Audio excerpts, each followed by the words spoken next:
Hello guys, ചെമ്പനീർ പൂവിൻ്റെ ഇന്നത്തെ episode റിവ്യൂയിലേക്ക് സ്വാഗതം.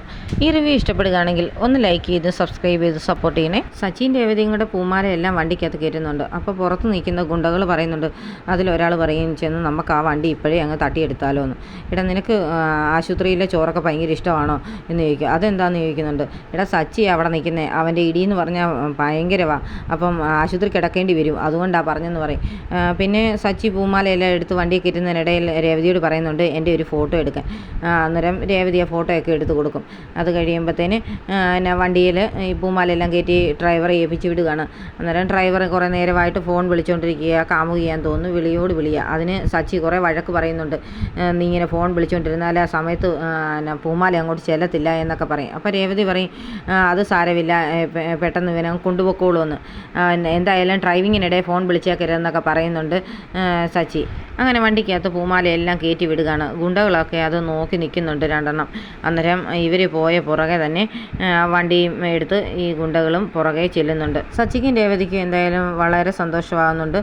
സമയമായപ്പോഴത്തേന് കറക്റ്റായിട്ടും പൂമാലയെല്ലാം വണ്ടിയെ കയറ്റി വിടാൻ പറ്റിയല്ലോ എന്നുള്ള ആശ്വാസത്തിൽ നിൽക്കുകയാണ് രണ്ടുപേരും. പിന്നീട് കാണിക്കുന്നത് ഈ പൂമാല കയറ്റിയ വണ്ടി ഇങ്ങനെ പൊയ്ക്കൊണ്ടിരിക്കുകയാണ്. അതിൻ്റെ പുറകെ ചേസ് ചെയ്തുകൊണ്ട് ഗുണ്ടകളുടെ ഒരു ബൈക്കും പോകുന്നുണ്ട്. ഈ ഡ്രൈവർ ഇടയ്ക്കൊക്കെ ഫോണിലൊക്കെ സംസാരിച്ചാണ് പോകുന്നത്. എന്തായാലും ഈ സമയത്ത് വിജയകുമാർ സാറിനെ കാണിക്കുന്നുണ്ട്.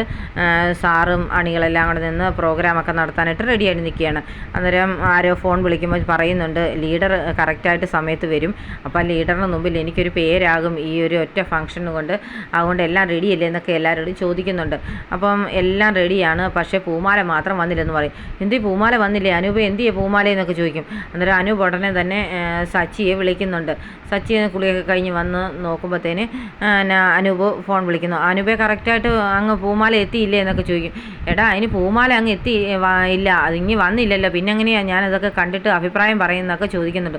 എത്തിയില്ലേ, അതെന്താ, ഞാൻ നേരത്തെ കയറ്റി വിട്ടതാണല്ലോ എന്ന് പറയും. എങ്ങാനും ചിലപ്പം ബ്ലോക്കിലെങ്ങാനും നിൽക്കുന്നതായിരിക്കും, ഞാൻ വിളിക്കട്ടെ എന്ന് പറഞ്ഞ ഉടനെ തന്നെ ഡ്രൈവറെ വിളിക്കും. അപ്പോൾ ഡ്രൈവർ പറയും, എൻ്റെ കയ്യിൽ നിന്ന് വണ്ടി എടുത്തുകൊണ്ട് ആരുണ്ടോ പോയി, അങ്ങനെ പൂമാലയും വണ്ടി എല്ലാം പോയെന്ന് പറയും. അപ്പോൾ സച്ചി ആകെ ഞെട്ടുന്നുണ്ട്. പിന്നീട് കാണിക്കുന്ന ആൻ്റണി ഗുണ്ടകളിൽ ഒരാളെ വിളിക്കുന്നതാണ്.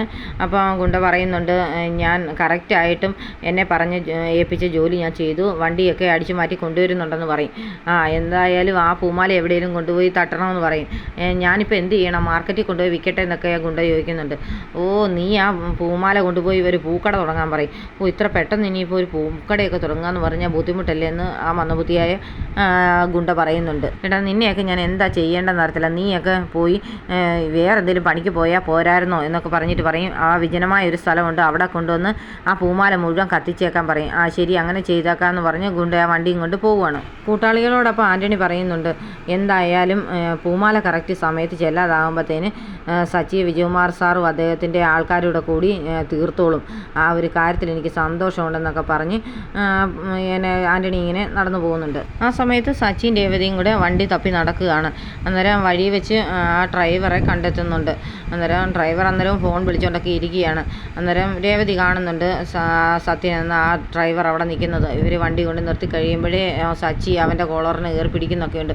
എടാ, എന്തി എൻ്റെ പൂമാല എന്നൊക്കെ ചോദിക്കും. സച്ചിയേട്ടാ, എൻ്റെ വണ്ടി പോയി, എൻ്റെ അച്ഛൻ വഴക്ക് പറയും എന്നൊക്കെ പറയും. അതെങ്ങനെയാണ്, നിനക്ക് ഫോൺ വിളിക്കുന്നതിലല്ലേ ശ്രദ്ധയെന്നൊക്കെ പറയും.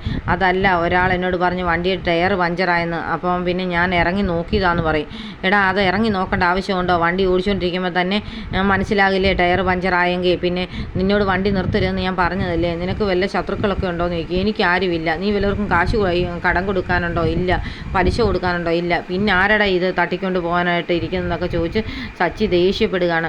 അന്നേരത്തേന് ഇനി ഞാൻ എന്തായാലും ചെന്ന് തപ്പിയിട്ട് വരട്ടെ, അല്ലേ അവരെന്നെ വഴക്ക് പറയും, ഇതൊക്കെ സീനാകുന്ന കേസാണെന്നൊക്കെ പറഞ്ഞ ഉടനെ സച്ചി രേവതിയും കൂടെ വണ്ടിയെ കയറി പോവുകയാണ്.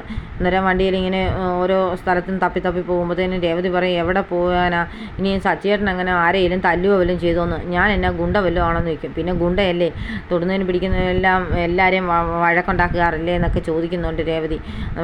രേവതി, നീ എന്നെ ദേഷ്യം പിടിപ്പിക്കരുത് എന്ന് പറഞ്ഞ് ദേഷ്യപ്പെട്ട് വഴക്ക് പറഞ്ഞുകൊണ്ടിരിക്കുന്നതിനിടയിൽ അനൂപിൻ്റെ ഫോൺ വരുന്നുണ്ട് സച്ചിക്ക്.